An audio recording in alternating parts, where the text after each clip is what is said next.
I'm Jeanette Hart, and I'm 69 years old. I'll be 70 in a few months. The little fellow on my lap is little Baxter. He's about 7 years old. He's a perfect companion for somebody in a wheelchair because he's certainly a lap dog. And he's in my lap no matter where I am, or he would choose to be in my lap no matter where I am. I grew up in St. Louis. I'm the youngest of 4 children, and all girls. Unfortunately for my dad, all my life from the time I was 7, I wanted to be a nurse. I read a little golden book called Nancy Nurse when I was little. After that, I wanted to be a nurse. That's all I talked about. It just was helping people that got me. This is what I want to do. This is going to be my life. And it was my life for more than 40 years. I would not have chosen anything else to do. I graduated in 1966. I got married and had 3 healthy babies. Life in New Baden was Mayberry reincarnated. Everybody knew everybody else. It was a small town way of living. And it didn't take much to entertain you. We would go to the drive-in movie. For a good big time out, we'd go to the Legion, the American Legion. I was Girl Scout leader, Cub Scout leader. I was the volunteer school nurse, the official head lice checker. Occasionally I'd sleep. I did the garden. I did canning for many years. Camping. We went camping as often as we could. If we were lucky, we'd go twice a month. The first thing that stuck out in my mind was, gosh, I don't have to sweep anything. You can brush crumbs on the ground. Doesn't matter.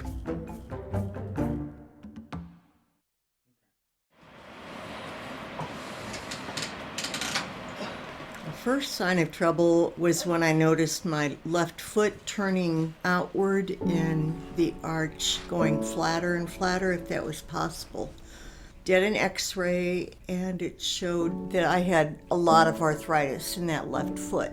I was probably in my early 50s and I started wearing braces on my ankle. We finally decided it had to have surgery. My Achilles tendon was completely torn. So we got the Achilles tendon taken care of, and then the left foot became more deformed. Actually, when I walked, I was walking on the inside of my ankle. So he did surgery to repair that. And then a year after I had that, I fell while I was in the boot. I ruptured my rotator cuff. And then after that healed, I had to start prioritizing my surgeries then because the hardware broke in my left foot. And with all this stuff with my feet, I'm sure it affected my knees. Both knees were so bad, and I was working with this. By then I was using a cane. My job at that time, I was working for the state of Illinois with public health. It sort of became a joke with my coworkers because I would spend my accumulated off time for surgeries. By this time, it was more than aches and pains. It was severe pain. After the knees, the same doctor that had done my knees x-rayed my hips. So that's why,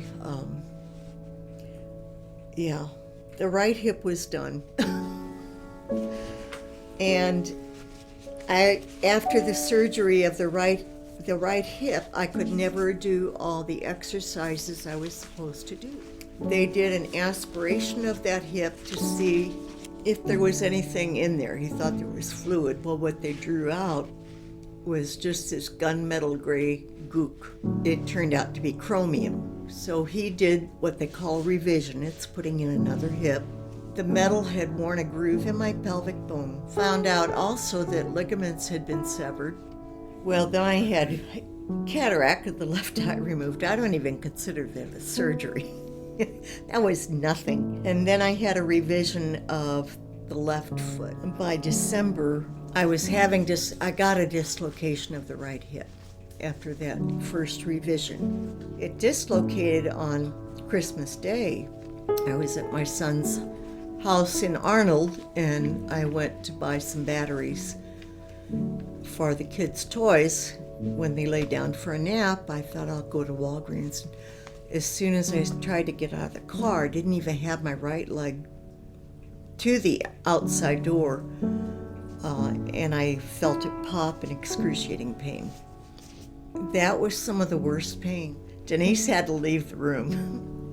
It's not a good thing to see your mother in excruciating pain. It's not a good thing. And the second revision was in December of '08. So that was basically the third hip I had put in. And then I started getting infections in that right hip.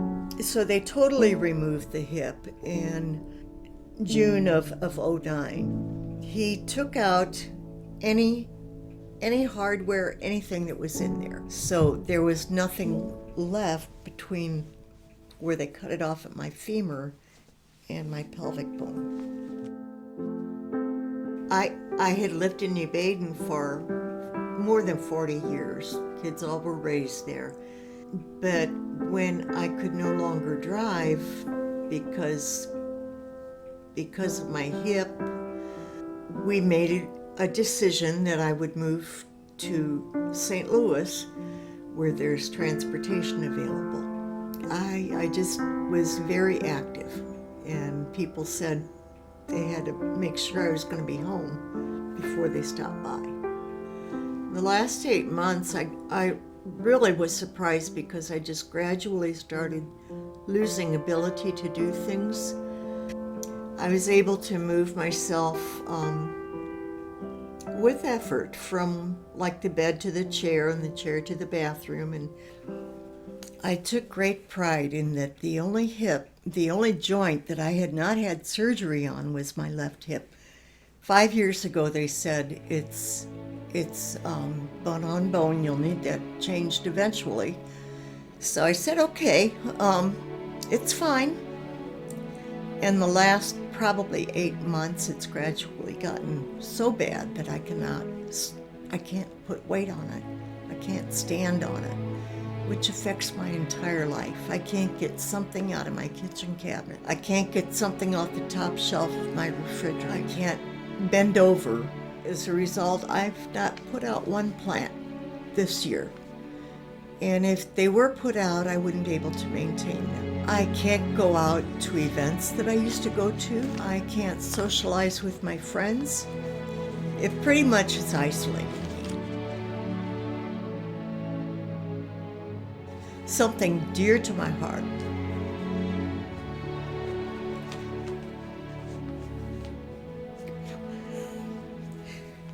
was my volunteering for the veterans.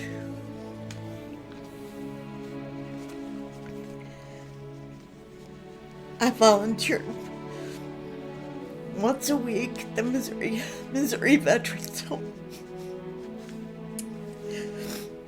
I've not been able to go back there since November because of the pain, and it was getting harder and harder for me to use the toilet without the adaptive equipment I have at home.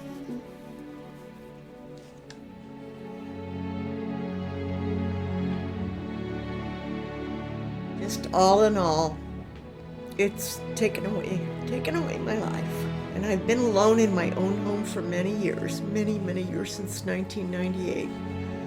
And the home I'm in now is perfect for a wheelchair. It's big, it's adapted. A lot of things in the house are adapted for the wheelchair. I've got the equipment that helps me maintain some of the life I used to have. I want to go to Mayo because they're the ones with the answers. They've got the knowledge from all over the world, and people that are willing to do things other doctors aren't. That's why it's been important for me. That's been my hope and my dream, that I can go there, I can get some answers, and hopefully get some relief. I guess I'm hoping for a miracle.